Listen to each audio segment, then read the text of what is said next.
7 आज के लेक्चर का आगाज करते हैं।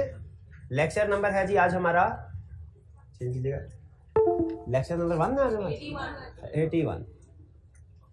81 कैफ 7 लेक्चर नंबर 81। आज के लेक्चर में हम प्रैक्टिस क्वेश्चन डिस्कस करेंगे। रिवीजन के लिए 2 चैप्टर्स हैं। कल हमारे रिवीजन की डिस्कशन नहीं हो सकी थी ना, एक चैप्टर 8 और एक चैप्टर 9, दोनों ही एग्जाम पॉइंट ऑफ व्यू से बहुत अहम चैप्टर्स हैं, एक मीटिंग वाला और एक डिविडेंड वाला। चैप्टर 8 कौन सा वाला है? मीटिंग वाला। चैप्टर 9 कौन सा वाला है? डिविडेंड्स वाला। ठीक है, फिर इसके बाद हम अपना लास्ट चैप्टर स्टार्ट करेंगे। ठीक है, हालांकि जिस धीरे धीरे जिस रफ्तार के साथ, धीमी धीमी रफ्तार के साथ हम आजकल लेक्चर कवर कर रहे हैं, उसी धीमी धीमी रफ्तार के साथ नेक्स्ट वीक में भी लेक्चर कवर करेंगे। लेकिन उसके बावजूद ये नेक्स्ट वीक एंड तक सिलेबस हमारा इंशाल्लाह कंप्लीट हो जाएगा।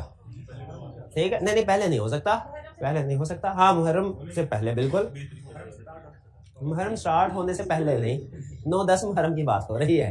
मुहर्रम स्टार्ट होने से पहले साइंसदान इतने ध्यान के साथ क्वेश्चन की रिक्वायरमेंट पढ़ते हैं एक लफ्ज का। हाँ जी, तो पहले प्रीवियस लेक्चर में से कोई क्वेश्चन पूछना चाहते हो पूछ लीजिए। कल के लेक्चर में क्या पढ़ा था? कुछ भी नहीं पढ़ा था। तो क्या कर रहे थे हम? कल पढ़ा था, अच्छा, केस स्टडी की प्रैक्टिस को आप समझते हैं कि प्रैक्टिस ही नहीं है। और अगर आपको याद हो, हमने एक और रिवीजन का प्लान तैयार किया हुआ है। नेक्स्ट वीक में हमारा सिलेबस कंप्लीट होगा, सेशन खत्म नहीं होगा। पूरी बात कंसेप्ट पूरा नहीं समझते आप। आज इसके बाद हम अभी तो पहली रिवीजन हुई ना आपके पास्ट पेपर की प्रैक्टिस के जरिए, अब अगली दूसरी रिवीजन की बारी अब होगी एमसीक्यूज के जरिए। वॉल्यूम 2 के एमसीक्यूज भी तो करवाने हैं, है ना, वो भी अच्छी प्रैक्टिस है, उससे भी कंसेप्ट रिवाइज हो। तो फिर उसके बाद हम एमसीक्यूज की प्रैक्टिस भी करेंगे। ठीक है, और फिर ये दूसरी, फिर इसके बाद एक और रिवीजन होगी इंशाल्लाह, हैं। और वो क्या, एक सीटिंग में हम पूरे का पूरा पेपर डिस्कस किया करेंगे, ताकि आपको एक ही सीटिंग, देखें अभी भी आप इस काबिल नहीं हुए कि एक सीटिंग में मल्टीपल टॉपिक्स के बारे में, अभी आप सिर्फ 2-3 चैप्टर्स के बारे में सोचने के काबिल हुए हैं कि करंट चैप्टर के क्वेश्चंस हैं और एक पास्ट पेपर रिवीजन वाला। ठीक है, जानबूझ के एक सीटिंग में 2 टॉप या 3 चैप्टर्स के क्वेश्चन देने का मकसद यही था कि आपका जो माइंड है वो मल्टी प्रोसेसिंग करने के काबिल हो। ठीक है, तो अभी मल्टी प्रोसेसिंग आपकी हो रही है, अभी आप इस पर एक्सपर्ट नहीं हुए। तो बहरहाल अब चलते हैं हम अपने, जी एक चीज, हाँ, टेस्ट डिस्कशन भी है, बिल्कुल साहब, वो भी टेस्ट डिस्कशन। लेकिन टेस्ट डिस्कशन में मुझे इतनी टेंशन नहीं, इसलिए कि उसमें ज्यादातर क्वेश्चन जो है वो क्लास में डिस्कस हो चुके, लेकिन जो रह गए वो डिस्कस करेंगे, जरूर करेंगे, बेफिक्र है। इतना सारा काम उस सूरत में भी होगा अगर हम ये चैप्टर आहिस्ता आहिस्ता कवर कर लेंगे, उस सूरत में भी होगा। क्यों नहीं होगा? तो ये कंसेप्ट नहीं, ये क्या है? ये मेरी बायोग्राफी है, ये भी कंसेप्ट है।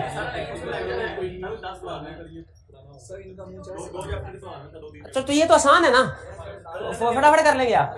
अच्छा, टाइम लगा लेते हैं, टाइम 20 मिनट के बाद, चाहे पूरे हुए हो या ना हुए, हम कंसेप्ट की तरफ मूव करेंगे। 10 minute. Violent limited VLA public unlisted company, underline करें अनलिस्टेड को, received it's certificate of incorporation on 1 August 2021, 1 August 2021 underline कीजिए। फिर क्या हुआ? VL's management submitted duly verified declaration along with necessary documents to the registrar related to commencement of business that were accepted and registered by the registrar on 1 अक्टूबर 2021। 1 अक्टूबर 2021 को क्या हुआ? Commencement of business का certificate of commencement of business मिला। Certificate of incorporation कब मिला इस company को? 1 अगस्त 2021। और certificate of commencement of business का मिला 1 अक्टूबर। VL started its business operations with effect from 15 October 2021। However, it was revealed in the very first month of its commercial production that the main product is not meeting the specified standards, कि main product जो specified standard है उसको meet नहीं कर रही। After engaging experts and making modification in the production process, VL resumed its production activities on 25 नवंबर 2021। उसने फिर दोबारा से कुछ रोका, प्रोडक्शन स्टार्ट कर दी थी, ऑपरेशन स्टार्ट कर दिए थे, प्रॉब्लम आई, रोक दिया और दोबारा ऑपरेशन स्टार्ट किए 25 नवंबर को। अब बताइए कि कमेंसमेंट ऑफ बिजनेस कौन सी है अब, 25 नवंबर या 1 अक्टूबर? कमेंसमेंट ऑफ ऑपरेशन जो है वो 1 अक्टूबर। ऑपरेशन चाहे एक्चुअली जब मर्जी स्टार्ट करें, आपको सर्टिफिकेट जिस दिन मिल गया, अहम चीज वो है। कह रहा है VL closes the financial year on 30 September under the provisions of companies that advise directors with regard to following period within which VL is required to hold statutory meeting। Statutory meeting with in 180 days from भाईजान थोड़ा सा सोच के बताइए 180 days date of incorporation से हाँ जी within 9 months from date of इनकॉर और 180 days whichever is early. अच्छा यहाँ पे सिर्फ रूल लिख देंगे कि चूंकि क्वेश्चन के अंदर उसने डेट्स को मेंशन किया है हमें शुरू में डेट्स भी मेंशन करनी चाहिए। तो बताइए 9 months from date of incorporation क्या होगा, कौन सी डेट होगी 9 मंथ्स की? 1 अगस्त है, अगस्त गया, सितंबर, अक्टूबर, नवंबर, दिसंबर, जनवरी, फरवरी, मार्च, अप्रैल, 30 अप्रैल है 9 मंथ्स। और फिर इसका 180 डेज फ्रॉम कमेंसमेंट, ये गिने कमेंसमेंट है 1 अक्टूबर। अब अक्टूबर में कितने होते हैं कैलकुलेटर में गिन, 31 जमा 30 जमा 31 जमा 31 जमा 28, बाकी कितने रह गए 29 मार्च। 180 डेज के लिहाज से 180 डेज के लिहाज से ये कोई चीज नीचे भी गिरी, 180 डेज के लिहाज से कौन सी डेट बनती है 29 मार्च, और 9 मंथ्स के लिहाज से 30 अप्रैल। तो कब होना चाहिए which ever is earlier 29 March. Statutory meeting कब कंडक्ट होनी चाहिए, ईयर कौन सा है 2022 अगले साल। The content that need to be included in statutory report with respect to share capital, with respect to share capital underline कीजिए, ये अहम है। with respect to share capital यानी हमने बताने हैं कौन से वाले कंटेंट्स रिपोर्ट, सारे क्या शेयर कौन से होंगे। अच्छा स्टैट्यूटरी रिपोर्ट के कंटेंट्स को डायरेक्टर रिपोर्ट के कंटेंट्स के साथ मिक्स नहीं करना, स्टैट्यूटरी रिपोर्ट के कंटेंट्स को डायरेक्टर रिपोर्ट के कंटेंट्स के साथ मिक्स नहीं करना। स्टैट्यूटरी कौन कौन से शेयर कैपिटल से रिलेट करते हैं, number of shares allotted, cash, summary of receipt and payment, underwriting contract, extent of Reliance, carrying out underwrite या अंडरराइटिंग एग्रीमेंट का शेयर कैपिटल से ताल्लुक होता है तो फिर ये आएंगे। और कमीशन अगर पे किया पर्टिकुलर्स ऑफ चीफ एग्जीक्यूटिव वो नहीं, क्यों नहीं, ब्रोकरेज कमीशन जो पे किया वो क्योंकि शेयर कैपिटल से रिलेट नहीं करता। शाबाश, यानी आपने एक एक एलिमेंट को पढ़ के देख लिया कौन सा शेयर कैपिटल से रिलेट करता है और कौन सा नहीं करता। C can we avoid holding of the statutory meeting due to any reason including production issues as well. Production issue नहीं, स्टैट्यूटरी मीटिंग को अवॉइड नहीं कर सकते प्रोडक्शन इशू के, प्रोडक्शन इश्यूज की वजह से स्टैट्यूटरी मीटिंग को अवॉइड नहीं किया जा सकता। किस केस में किया जा सकता है मेरा भाई बताइए,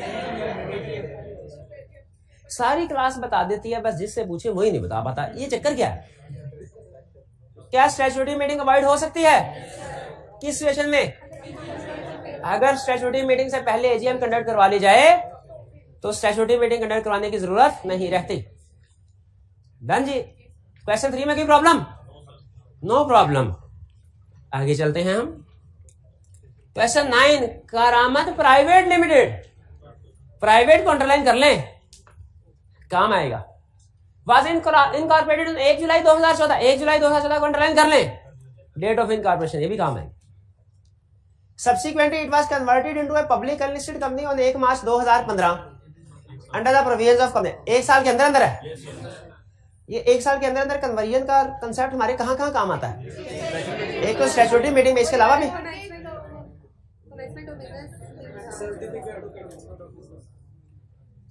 certificate of commencement of business, statutory meeting. चलिए पढ़ते आगे, वो क्या कह रहा है। Describe whether the company is required to hold its statutory meeting. Private company है, मेरा तो ख्याल है इसके लिए स्टैट्यूटरी मीटिंग रिक्वायर्ड नहीं है। हाँ प्राइवेट कंपनी के लिए नॉर्मली रिक्वायर्ड, लेकिन अगर वो within 1 year public company में कन्वर्ट हो जाए तो स्टैट्यूटरी मीटिंग कंडक्ट करवाना रिक्वायर्ड है। फिर second, what would have been your decision had the company been converted into listed company on 1 July. अच्छा 1 जुलाई 2014 और 1 जुलाई ये 1 साल ही पूरा नहीं हुआ कि 1 साल से बढ़ गई बात, एक दिन बढ़ गया भाई। जो साल याद रखे 1 जुलाई से शुरू होता है वो साल 30 जून को खत्म होता है, ठीक है। तो ये 1 साल के बाद हुई है। अब स्टैट्यूटरी मीटिंग कंडक्ट कराना रिक्वायर्ड नहीं। Identify those contents of the statute which are required to be certified by, और कोई नहीं बोलेगा companies auditor also specify the purpose of auditor certificate. हाथ उठाइए, 1 और 2 और 3 और 4 एप्रिसिएशन के लिए मेरे ख्याल है पहली दफा इन्होंने हाथ लगा, अगर आपकी इजाजत हो। हक तो आपका है लेकिन एप्रिसिएशन के नहीं। भाई नाराज लग रहे हैं, भाई बताए। हाँ जी नहीं, लेकिन अगर पूछना ही है तो फिर पहले इस भाई का हक था।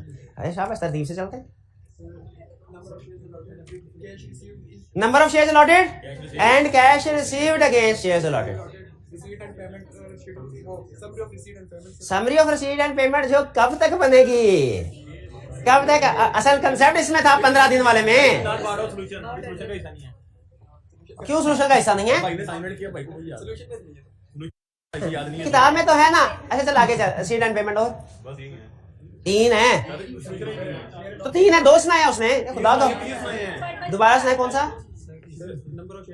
Number of shares allotted, cash receipt against share allotted, summary of receipt and payment. एक मिनट हरे, आगे ये भी लिखा है specify the purpose of auditor certificate. इस सर्टिफिकेट का पर्पस क्या है? ये सारी चीजें to comment on truth and fairness of this information. शाबाश। State the requirements of law regarding the certification and filing of statutory report. अच्छा कल हमने कोई इस तरह की कोई शॉर्टकट ढूंढा था सर्टिफिकेशन का, क्या था? इसकी सर्टिफिकेशन के रूल्स वही है स्टैट्यूटरी रिपोर्ट के जो फाइनेंशियल स्टेटमेंट्स के। क्या यानी अप्रूव करेगा बोर्ड, साइन करेंगे चीफ एग्जीक्यूटिव, 1 डायरेक्टर और लिस्टेड कंपनी है तो सीएफओ। शाबाश। अच्छा फाइलिंग रिक्वायरमेंट के बारे में बताइए। स्टैट्यूटरी रिपोर्ट फाइल कब करनी है, किसको करनी है? जैसे ही मेंबर को सेंड करेंगे एक कॉपी फौरन रजिस्ट्रार को भी सेंड कर देंगे। Correct. Be under the provisions of company state who may call an annual general meeting of company. Case study का रिकॉल लगा लिया, चुप कर जा जी। कब कौन एजीएम कॉल कर सकता है? डायरेक्टर्स कॉल करेंगे और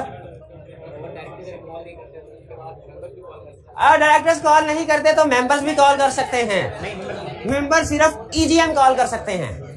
हाँ कमीशन कर सकते हैं अगर डिफॉल्ट किया जाए कंडक्ट कमीशन मेंबर्स नहीं। अच्छा मेंबर ये बताने के बाद कि मेंबर्स भी कॉल कर सकते हैं, इसके बाद ये बताने वाला था कि मेंबर्स कॉल नहीं कर सकते, ऐसा है क्या? तो मेंबर्स एजीएम कभी भी कॉल नहीं कर सकते। Extra ordinary general meeting call कर सकते हैं। अगर डायरेक्टर एजीएम कॉल नहीं कर रहे तो मेंबर ज्यादा से ज्यादा क्या कर सकते हैं? कमीशन को अप्लाई करेंगे। या मेंबर ही में से कोई दूसरा डायरेक्टर जो समझ बात का तो ना डायरेक्टर में से किसी एक आधे का जमीर जाग जाता है तो वो कमीशन के पास चला जाए तो कमीशन ऑर्डर दे देगा एजीएम कंडक्टर वाइज जी। हाँ कमीशन के पास दोनों ऑप्शंस हैं। ऑप्शन नंबर 1 वो बोर्ड ऑफ डायरेक्टर्स को ऑर्डर इशू करेगा एजीएम कंडक्ट करवाएं। ऑप्शन नंबर 2 खुद एजीएम कंडक्ट करवाएगा। प्रैक्टिकली वो ऑर्डर इशू करता है, वो खुद थोड़ी ये काम करना है, लेकिन लॉ ने पावर दी, पावर दोनों है उसके पास, लेकिन ज्यादातर ऑर्डर इशू। वो रेक्विजिशन वाली बात थी, वो जो थी अगर 21 दिन में प्रोसीड ना किया तो वो एजीएम था। अच्छा उजरे गुना बदतर गुना है एक। तुझे सवाल कंसेप्ट तेरा गलत है वो मसला नहीं है, गलत कंसेप्ट को जस्टिफाई कर। खड़े हो जा, खड़े हो जा, बैठ जा, बैठ जा। 13 एनुअल जनरल मीटिंग। अच्छा ये आई कैप की फेवरेट केस स्टडी की टाइप है मीटिंग वाले टॉपिक में, और ये आजकल आई कैप का स्टाइल इसी तरह की केस स्टडी बनाने में है। इसको मार्क कर लें जी। और भी तो है, वॉल्यूम 2 में भी तो है। बैग मिस क्लास मिस हो गया। The annual general meeting of Kamyab limited is due to be held on 12 सितंबर 2017 एट 10 बजे एट कंपनीज रजिस्टर्ड ऑफिस। अच्छा कितने मीटिंग के स्टार्ट से कितना सा पहले प्रॉक्सी फॉर्म सबमिट करना चाहिए? 48। और इसमें पब्लिक हॉलीडेज गिनने हैं कि नहीं? यानी अगर पब्लिक हॉलीडेज आ जाएगा तो फिर 48 की बजाय 72 हो जाएगा। यानी रूल के मुताबिक लिखेंगे 48 आज ही, लेकिन गिनते हुए इतवार का दिन नहीं गिनना, हफ्ते का गिन लेना है, इतवार का नहीं गिनना। लेकिन दरमियान में इतवार आता है कि नहीं वो आपको क्वेश्चन में बताएगा, वरना आपने ज्यूम करना पब्लिक हॉलीडे नहीं आ रहा। उधर कैलेंडर खोल के नहीं बैठ जाना कि ये 12 सितंबर 2017 को कौन सा दिन था, इतवार था कि पीर था, नहीं, वो खुद से क्वेश्चन में बता देगा आपको अगर पब्लिक हॉलीडे हुआ तो। Shafiq lodge a proxy form on 10 September 2017 at 5 बजे। 48 घंटे का टाइम गुजर चुका है, यानी टाइम कम हो गया, 48 घंटे से कम हो गया, 7 घंटे ऊपर हो गए, लेट हो गया, सॉरी ये प्रॉक्सी फॉर्म वैलिड का इनवैलिड? फर्क। Second, Anwar appointed Amjad as his proxy by depositing the proxy form on 8 September 2017। ये ठीक है? हाँ 12/8/12 हाँ इधर लगे। On the next day Anwar came to know that Amjad has gone abroad, so he deposited a proxy form in favour of Waqas. Multiple proxy form submit करवा दिए। पहले वाला इनवैलिड के दूसरे वाला? सारे ही वैलिड, सारे ही इनवैलिड हो गए। अब कोई भी प्रॉक्सी फॉर्म वैलिड नहीं है। आगे चलते हैं। Third, Sajid appointed Javed as his proxy. आ रहे हैं सारे। Javed name is not in the members register. अगर आर्टिकल देखे नॉर्मल, अच्छा बताइए बाय डिफॉल्ट प्रॉक्सी का मेंबर होना जरूरी है कि नहीं? By default proxy must be a member. If articles allow non members to point as proxy, if articles do not allow non members to be pointed as proxy, यानी इसका answer आपने if के साथ करना है। If articles allow non members to be appointed, तो फिर ये प्रॉक्सी फॉर्म वैलिड है। और अगर आर्टिकल्स अलाउ नहीं करते, अच्छा अगर आर्टिकल साइलेंट है फिर अपॉइंटमेंट वैलिड नहीं। क्यों? क्योंकि बाय डिफॉल्ट मेंबर होना जरूरी। Four, one of the members Asan limited has inquired about who may attend the AGM on its behalf and what would be the rights of such attendee. ये Assam limited खुद चला आ जाए। अच्छा ये बॉडी कॉर्पोरेट है, ये कंपनी है, खुद मीटिंग अटेंड नहीं कर, क्या करे? किसी को अपना रिप्रेजेंटेटिव अपॉइंट कर दे थ्रू बोर्ड रेजोल्यूशन, और उस रिप्रेजेंटेटिव के सारे वही राइट्स होंगे जो कंपनी के होंगे। ठीक है? अच्छा इसमें including right two point proxy है कि नहीं? इसमें तो किसमें था? गवर्नमेंट वाले में। शाबाश। ये आगे चलते हैं। सनशाइन लिमिटेड, इसमें ऐसा हादसा हुआ है ना, सारा दिन आप उदास रहेंगे इस वकूए के बारे में। Sunshine limited, an unlisted company, had 3 directors A, B, C. After 2.5 years of their appointment, A died in a car crash. अच्छा डायरेक्टर था कि अच्छा मेंबर था? कि अच्छा डायरेक्टर भी था और मेंबर भी था।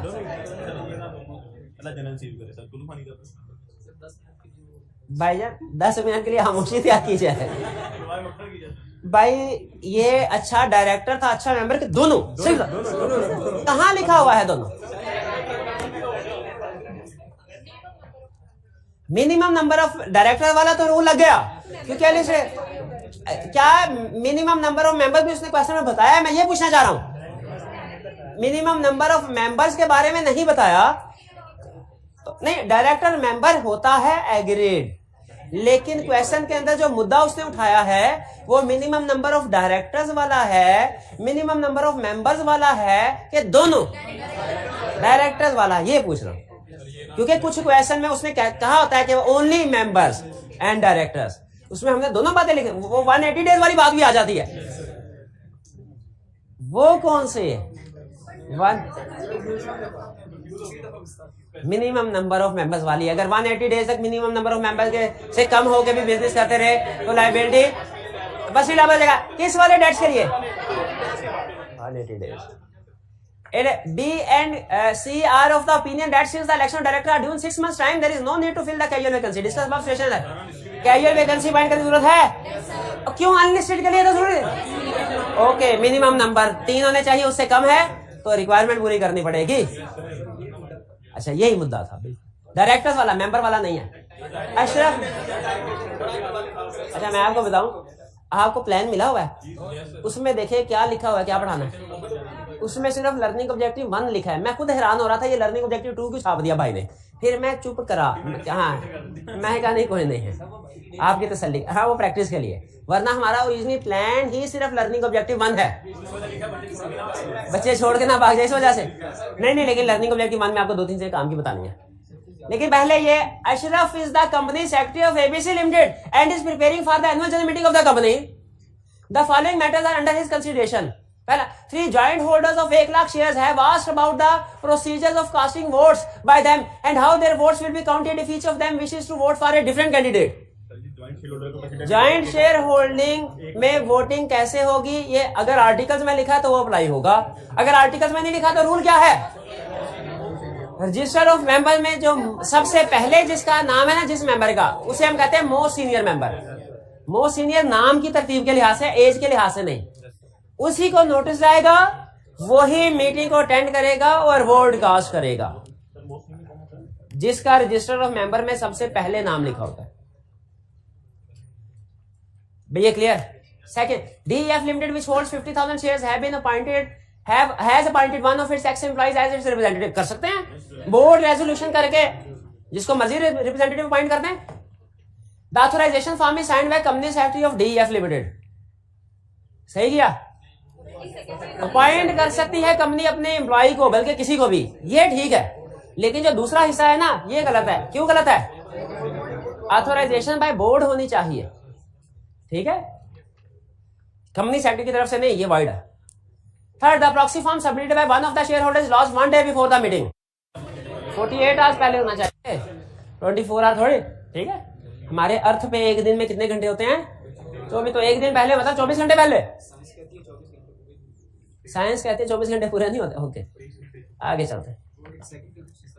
हाँ जी, क्वेश्चन 5।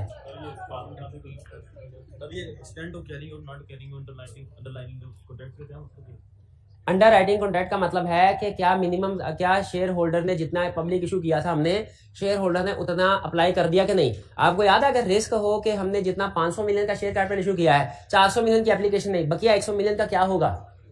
अंडर राइटर वो उनको बाय कर देता है। अगर अंडर राइटर ने उनको बाय कर दिया हो, हम कहते हैं carrying out under writing agreement. और अगर पब्लिक ने 500 का 500 या उससे ज्यादा सब्सक्राइब कर लिया, तो फिर हम क्या कहते हैं? Not carried out under writing. लेकिन याद रखें, अंडर राइटिंग एग्रीमेंट चाहे कैरी आउट हो चाहे ना हो, कमीशन उसको देना पड़ता है। ये बिल्कुल ऐसा है, जहाज चाहे डूबे या ना डूबे, इंश्योरेंस वालों को प्रीमियम देना पड़ता है। क्वेश्चन 5 चैप्टर 9 डिविडेंड वाला, आपका फेवरेट लक्ष्मी। पैसों का मामला है, dividend bonus. The directors of Generous Limited GLA listed company have recommended dividend equal to 40% of GL's undistributed profit. However, in the annual general meeting, the shareholders demanded that 60% of undistributed profit should be distributed as dividend. नहीं, dividend cannot exceed recommended dividend। ठीक है, share holders same accept कर सकते हैं, reduce कर सकते हैं, cancel कर सकते हैं, एक्सीड नहीं कर सकते। Under the company that explain the following: whether shareholder justified in their demand? No, वो कम कर सकते हैं, सेम कर सकते हैं या कैंसिल कर सकते हैं। Whether director's recommendation is appropriate if 70% of undistributed profit comprises of unrealized gain on investment। अगर 70% unrealized gain on investment property है ना, तो ये डिविडेंड के तौर पे डिस्ट्रीब्यूट नहीं हो सकता। इसका मतलब है मैक्सिमम 30% ऑफ डिविडेंड के तौर पे डिस्ट्रीब्यूट हो सकता है, 40% नहीं हो सकता। क्लियर जी? हाँ, उसका बिजनेस अगर वही हो तो फिर नहीं, इन्वेस्टमेंट प्रॉपर्टी है, वो तो कैपिटल से। अनरियलाइज्ड गेन तो कभी भी डिस्ट्रीब्यूट नहीं हो सकता। वो जो 2 एक्सेप्शन थी वो अनरियलाइज्ड में नहीं थी, वो सेल ऑफ इमूवेबल प्रॉपर्टी और कैपिटल एसेट में थी। कौन सी थी? ऑर्डिनरी कॉस्ट ऑफ बिजनेस और सेट ऑफ वाली। Consequences if the directors fail to pay the dividend within stipulated time।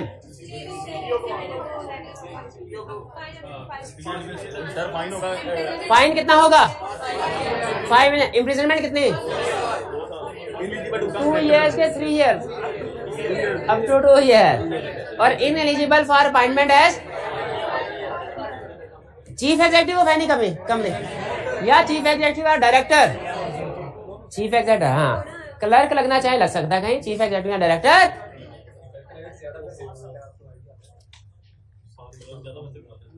ये अली भाई वाला केस आ गया। Ali is a share holder of allied cement limited. ये केस निपटा देते हैं ताकि परसों फ्रेश माइंड के साथ फ्रेश चैप्टर स्टार्ट करें।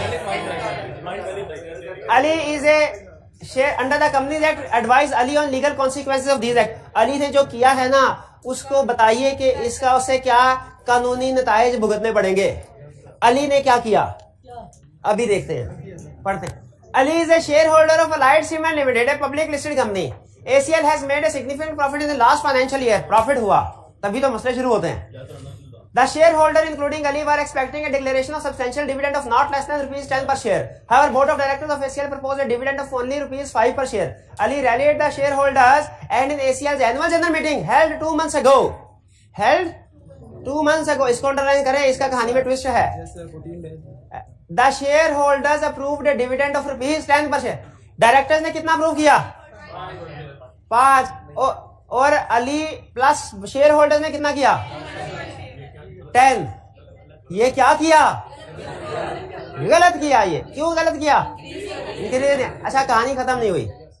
A few months ago, Ali had written a letter to the company secretary of ACL asking ACL to send his due dividend to his son Qadir in Islamabad. लेकिन इसको dividend नहीं मिल सकता। क्यों नहीं मिल सकता? क्योंकि कादिर का बेटा तो शेयर होल्डर है ही नहीं ना, नहीं मिल सकता है। क्या लिखा हुआ है?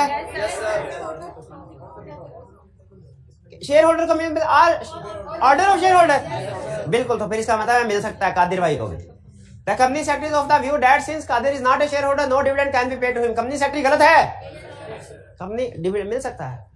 Due to these issues the dividend amounts have not been paid and have been lying in ACL's bank account for the last 2 month. इसमें 3 इश्यूज हैं, 2 नहीं है, 3 इशू। पहला इशू क्या है? डिविडेंड को शेयर होल्डर ने इंक्रीज किया, जो गलत है, नहीं कर सकते। दूसरा इशू क्या है? डिविडेंड बेटे को ट्रांसफर करा, जो सही है, कर सकते हैं। तीसरा इशू क्या है भला? 2 महीने हो गए हैं डिविडेंड पे नहीं किया। अगर 10 वर्किंग डेज में डिविडेंड पे ना किया जाए तो चीफ एग्जीक्यूटिव पेनलाइज होगा, वो बता देंगे हम इसको। क्लियर जी? चलिए ना बेस डेवलप करनी है चैप्टर 12। अभी सुन लें। अच्छा, सिर्फ बेसिक ना देखिए, मैं प्लान करके आया था क्वेश्चन डिस्कस करवाने हैं, आप शोर मचाते रहे, मैंने डिस्कस करवाया कि नहीं? इसी तरह मैं प्लान करके आया ना कि बेसिक कंसेप्ट बिल्ड करना है, तो आप जितना मर्जी शोर मचा लें, बिल्ड करना तो मतलब करना। पहले चैप्टर में, अच्छा चलिए सिर्फ 2 मिनट, तो ज्यादा लंबी चौड़ी बात नहीं करूंगा। पहले डेट कर लेना आपके लिए, लेकिन डेट स्टार्ट कब से होंगे? जब मेरी एक्चुअल बात शुरू होगी।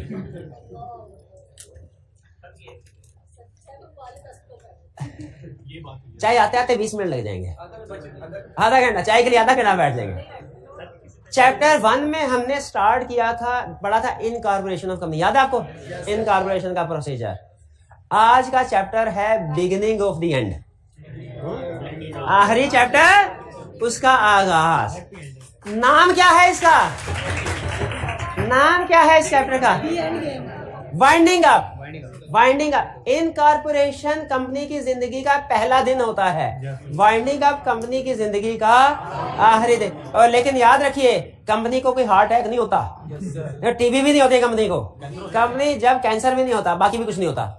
अच्छा, कंपनी जब कभी क्रिएट होगी बाय प्रोसेस ऑफ लॉ, और जब कभी खत्म होगी वो भी बाय प्रोसेस।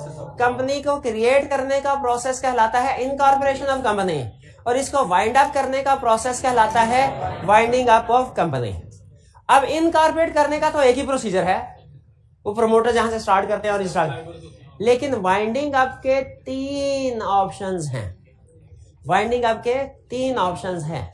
एक है वाइंडिंग अप बाय कोर्ट, एक है वाइंडिंग अप वॉलंटरी, और एक है subject to supervision of court. Subject to supervision of court. Voluntary winding up का मतलब क्या है कि कंपनी के मेंबर या क्रेडिटर्स खुद से ही फैसला करके कंपनी को वाइंड अप कर लें। नॉर्मली मेंबर्स, कंपनी के मेंबर्स बैठे बस थक गए हैं, कंपनी चलाते नहीं चल पा रही हमसे, लॉसेस आर वाइंड अप कर, ये है वॉलंटरी वाइंडिंग अप। एक है वाइंडिंग अप बाय कोर्ट के मेंबर्स कह रहे हैं मजीद कोशिश करेंगे। अब जो एक बंदे ने लोन दिया हुआ है वो कह रहा है भाईजान आपने मजीद काम आपसे होता नहीं है, 6 महीनों में नुकसान कर दिया आपने, मजीद कंपनी चलाएंगे नुकसान बढ़ेगा, जितना नुकसान बढ़ेगा उतना ही मेरा भी जो लोन दिया हुआ है वो रिकवरी मुश्किल होगी, बराए मेहरबानी बंद कर दे, आपसे ना हो पाएगा। मैं कह रहा नहीं, मैं तो कंपनी चला के रहूंगा। अब क्रेडिटर को शक है कि मजीद नुकसान करेंगे ये, वो क्या करे, कोर्ट के पास चला जाए कि सर इन लोगों ने मेरे से लोन लिया है, लोन नहीं दे रहे, वापस नहीं कर रहे, और हालात भी वापसी के नहीं लग रहे आगे। बराए मेहरबानी कंपनी को बंद करके मेरे पैसे मुझे वापस दिलवाए जाएं। अगर ये है तो ये है वाइंडिंग अप बाय कोर्ट। एक है वॉलंटरी वाइंडिंग अप, जो कौन करते हैं? मेंबर्स या क्रेडिटर भी कर सकता है, लेकिन मेंबर वाला कंसेप्ट जेल में रखना है, मेंबर वाला वाइंडिंग अप बाय। एक है वाइंडिंग अप बाय कोर्ट, जो कौन करता है? कोर्ट। ठीक है, वो कुछ सिचुएशंस है। ये सिचुएशन होगी तो वॉलंटरी वाइंडिंग अप होगी, ये सिचुएशन होगी तो वाइंडिंग अप बाय कोर्ट होगी। वो नेक्स्ट लेक्चर में पढ़ेंगे। और तीसरी ऑप्शन है 50-50। ये है winding up subject to supervision of court, यानी वाइंडिंग अप करेंगे मेंबर्स ही, निगरानी होगी कोर्ट की। ये 50-50 है, हाइब्रिड मॉडल। क्लियर? अच्छा, एक आखिरी कंसेप्ट, एक लफ्ज आपके सामने बिठाना चाह रहा हूं। एक वाइंडिंग अप बता दिया, एक बाय वॉलंटरी और बाय कोर्ट, ये दो। एक तीसरा लफ्ज, उसके बाद क्लास खत्म। लिक्विडेटर।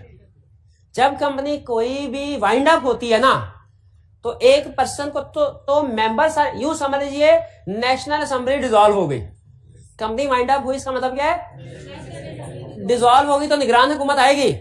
तो जब कंपनी जिस दिन रेजोल्यूशन पास हो जाती है, फैसला हो जाता है वाइंड अप होगी, उसी दिन सारी मैनेजमेंट, सारे डायरेक्टर्स घर चले जाते हैं, उनकी जगह निगरान हुकूमत आ जाती है। इस निगरान हुकूमत का वजीर आजम होता है लिक्विडेटर। अगर तो वाइंडिंग अप वॉलंटरी है तो इसे कहेंगे लिक्विडेटर, मेंबर्स अपनी मर्जी से लिक्विडेटर अपॉइंट कर देंगे। लेकिन अगर वाइंडिंग अप बाय कोर्ट है तो कोर्ट अपॉइंट करेगा, उसे कहते हैं ऑफिशियल लिक्विडेटर। तो लिक्विडेटर और ऑफिशियल लिक्विडेटर में फर्क है, दोनों पॉइंट वाइंडिंग अप पे होते हैं। अगर वाइंडिंग अप बाय कोर्ट होगी तो लिक्विडेटर पॉइंट करेगा कोर्ट और उसे कहा जाएगा ऑफिशियल लिक्विडेटर। अगर वॉलंटरी वाइंडिंग अप होगी तो मेंबर्स खुद ही डिसाइड करेंगे किसको बनाना है, उसको क्या कहेंगे? सिर्फ लिक्विडेट। क्लियर? तो वाइंडिंग अप के 3 मोड्स क्लियर हो गए। वाइंडिंग अप का मतलब क्या समझ आ गया? 3 मोड्स क्लियर हो गए वाइंडिंग अप के। और किस सिचुएशन में लिक्विडेटर पॉइंट होगा, किसमें official liquidator. Clear? Official liquidator कब पॉइंट होगा? शाबाश। आज का लेक्चर यहाँ खत्म करते हैं। अल्लाह हाफिज।